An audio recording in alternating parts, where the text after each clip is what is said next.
श्रीराम. श्री ब्रह्मचैतन्य महाराज गोंदवलेकर प्रवचने. 19 जून. मी कोणीतरी आहे ही वृत्ती घातक. पुष्कळ लोकांच्या अडचणी ऐकून असा विचार मनात आला की जगातल्या सर्व दुःखांचे मूळ देह दुःख आणि पैशाची टंचाई यात मुख्यतः साठविले आहे.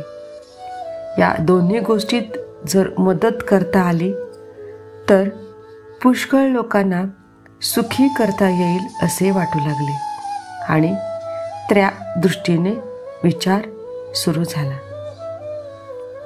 पैशाचा विचार करता असे दिसले की आपण लंगोटी घातलेली, जवळ पैसा नाही आणि त्याचा लोभही नाही.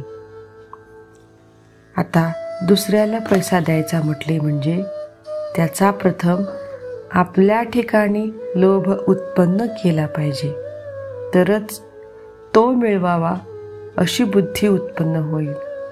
नंतर पैसे मिळवणे आणि त्याच्यानंतर तो गरजवंताला देणे. पण हे करणे वाटते तितके सोपे नाही, कारण दुसऱ्याला देण्याकरिता पैसा मिळवावा म्हणून जो लोभ प्रथम आपल्या ठिकाणी उत्पन्न केला तोच पैसा सोडताना आपल्या आड येईल आणि दुसऱ्याला पैसा देण्याची बुद्धी मारेल. म्हणजे परिणाम असा होणार की दुसऱ्याला पैसा तर देता आला नाहीच, पण आपल्या ठिकाणी मात्र आधी नसलेला पैशाचा लोभ उत्पन्न झाला. यात दुसऱ्याचे काम तर नाहीच आणि स्वतःचे मात्र नुकसान झाले. दुसरी बाब देह दुःखाची.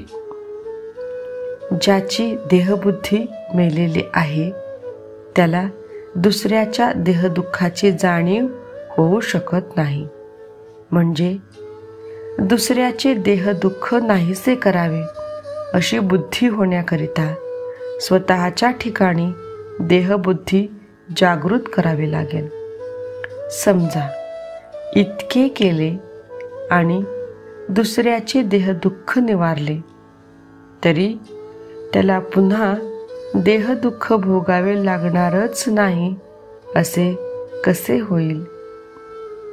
आज झालेली पोटदुखी बंद केली तरी कालांतराने त्याला ताप किंवा इतर आजार येणारच नाही असे कसे होऊ शकेल? म्हणजे देहदुःख कायमचे टाळता येत नाही आणि पैसाही देता येत नाही. अशाने जगाला सुखी तर करता येत नाहीच, पण आपल्या स्वतःच्या ठिकाणी मात्र नसते दोष उत्पन्न केल्यामुळे स्वतःची अवनती केल्यासारखे होऊन नुकसान मात्र पदरात पडते. म्हणून रामाची प्रार्थना केली की असल्या गोष्टी करण्याची शक्ती आणि बुद्धी मला देऊ नकोस. बालपणाची सरळ वृत्ती नाहीशी व्हायला 2 मोठी कारणे आहेत. एक पैसा आणि दुसरे विद्या. दोन्हीपासून मी कोणीतरी श्रेष्ठ आहे ही वृत्ती उत्पन्न होते आणि ती घातक असते. मी कोणीतरी आहे असे वाटण्यापेक्षा मी कुणाचा तरी आहे असे वाटणे हिताचे आहे. जगातले अत्याचार, अनीती, अधर्म, असमाधान या सर्वांचे कारण हेच की मनुष्य जास्त लोभी झाला आहे. देवाची ज्याच्यावर कृपा आहे त्याला तो पोटापुरता पैसा देतो, पण ज्याची परीक्षा पाहायची त्याला भगवंत जास्त पैसा देतो. जय जय श्रीराम. महाराजांचा आजचा विचार. आपल्याला हव्या त्या गोष्टी देण्यामध्ये भगवंताची खरी कृपा नसून असेल त्या परिस्थितीत आपले समाधान टिकणे ही त्याची कृपा होय.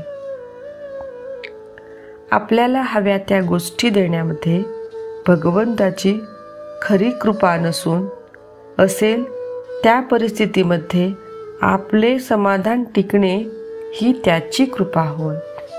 जय जय श्रीराम.